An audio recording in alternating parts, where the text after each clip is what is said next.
आप सभी का होम साइंस क्लासेस में स्वागत है। होम साइंस का महा प्रैक्टिस सेट चल रहा है जिसमें आपको टॉपिक वाइज क्वेश्चंस कराए जाते हैं। तो चलिए आज का वीडियो स्टार्ट करते हैं। पहला क्वेश्चन है, डैश साधन का उपयोग विशिष्ट कार्य के लिए उचित कर्मचारी के चयन में किया जाता है। तो किसका? कार्य सारणी के साधन के द्वारा। ठीक है, राजस्थान टीजीटी के पेपर में आया था। नेक्स्ट क्वेश्चन है, यहाँ पे देख सकते हैं आप, मार्ग चार्ट के निम्नलिखित सोपानों को अनुक्रमिक क्रम में व्यवस्थित करें। तो कौन कौन सा है? स्थान की योजना का चित्र बनाना, दूसरा है नाखून डाल कर तागे को जोड़ें, तीसरा क्या है? गति को अवलोकन करें और तागे को हवा दें, चौथा है अवलोकनों को विश्लेषण करें, पांचवा है सुधार के लिए सुझाव अर्जित करें और छठा है पुनरावृत्त कार्य के लिए सुझाव की चर्चा कर्मकार के साथ करें। तो ये सभी सोपान है, ठीक है, चरण है। नेक्स्ट देखते हैं,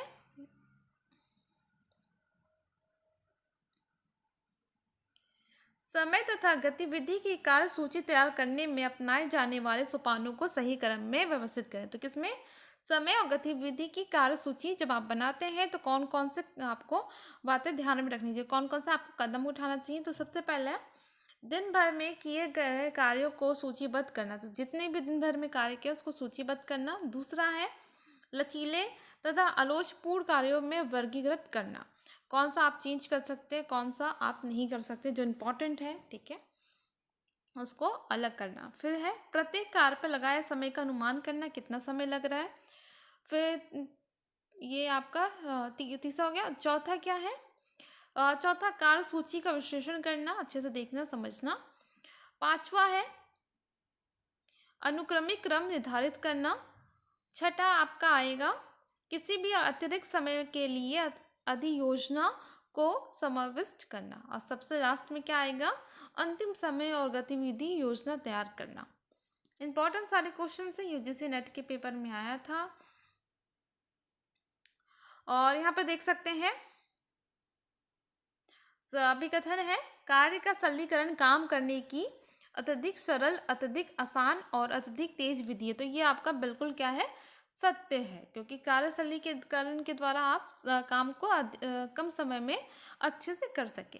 कार्य का सरलीकरण ऊर्जा का अल्पतम मात्रा के साथ काम पूरा करने की तकनीक है। तो दोनों ही आपका सत्य, ए और आर दोनों ही सही है, ठीक है। यहाँ पे और दिया क्या है? एर्गोनॉमिक्स को कार्यभार को व्यक्ति के उपयोग बैठाने के रूप में परिभाषित किया जाता है। तो कथन आपका बिल्कुल सही है। कारण इसका क्या दिया गया है? कार्य कर्मकार तथा कार्य वातावरण के बीच निर्बल संबंध कर्मकारों का तनाव कम करता है। तो आर आपका गलत है, ए तो सही है लेकिन आर गलत है। यहाँ भी अभी कथन दिया गया है, विपणन एक ऐसी व्यापारिक योजना है जो ग्राहक को आकर्षित कर और पेरेटो चार्ट उसे उपलब्ध करने में सहायता करता है। तो ये सही है अभिकथन, व्यापारिक योजना होता है विपणन, लेकिन कारण जो दिया प्रोसेस चार्ट, कार्य सैंपलिंग और पेरेटो चार्ट उसे उपलब्ध करने में सहायता करते हैं। तो ये आपका बिल्कुल गलत है, ए सही है लेकिन आर गलत है। नेक्स्ट क्वेश्चन देखते हैं, समय तथा गति अध्ययन की कौन सी तकनीक दोनों हाथों के हलचल पर विचार करती है? तो क्या होगा? ये होगा ऑपरेशन चार्ट। नेक्स्ट क्वेश्चन देखते हैं, यहाँ पे देखिए, समस्या हल करने के लिए कुछ आवश्यक साधन है। तो समस्या हल करने के लिए कौन कौन से साधन है? तो इसमें है पेरेटो चार्ट, चेक शीट, कारण और प्रभाव आरेख, और लास्ट क्या आएगा इसके अंतर्गत? Process chart. तो ये समस्या हल करने के सारे तकनीक है। नेक्स्ट क्वेश्चन है, कार्य निष्पादन आकलन में प्रयुक्त विधियां। तो कार्य का जब निष्पादन आकलन करते हैं तो कौन कौन सी विधियों को अपनाते हैं? क्रोनो साइकिल ग्राफ, कार्य प्रतिदर्श, पाथवे चार्ट, और क्या है PIRT, सभी का उपयोग करते हैं। नेक्स्ट क्वेश्चन है, यहाँ पे दिया गया है, देखिए, ब्रूम के अभिप्रेरणा सिद्धांत में निम्नलिखित पदों का प्रयोग किया गया है। तो ब्रूम ने कौन सा सिद्धांत दिया? अभिप्रेरणा का।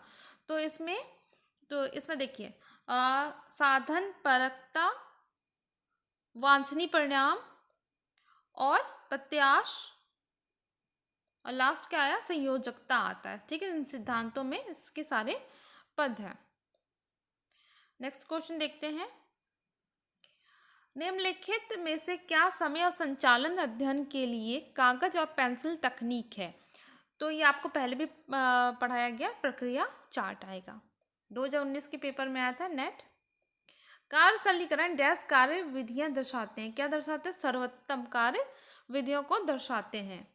नेक्स्ट क्वेश्चन है, डैश कार्य निष्पादन पर व्यवहारिक प्रयोग में संयुक्त परिचित ज्ञान के रूप में परिभाषित किया गया है, किसे, कौशल निष्पादन पर।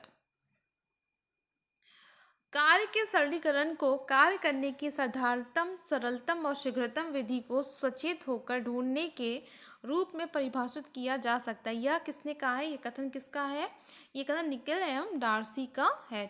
TGT 2019 के पेपर में आया था। 3 मुख्य शरीर भागों को सीधी रेखा में लेना या सिद्धांत डैश पर लागू होता है। ये सिद्धांत किस पे लागू होता है, क्या होता है, शरीर की स्थिति में परिवर्तन पर। ठीक है, आज के लिए इतना ही। नेक्स्ट वीडियो में इसके और क्वेश्चन सॉल्व करेंगे। इंपॉर्टेंट टॉपिक है कार्य सरलीकरण, तो इसके 2-3 और वीडियोस आएंगे। ठीक है, तो अगर वीडियो पसंद आए तो लाइक करें, शेयर करें। अभी तक आपने चैनल को सब्सक्राइब नहीं किया है तो प्लीज़ चैनल को सब्सक्राइब करें।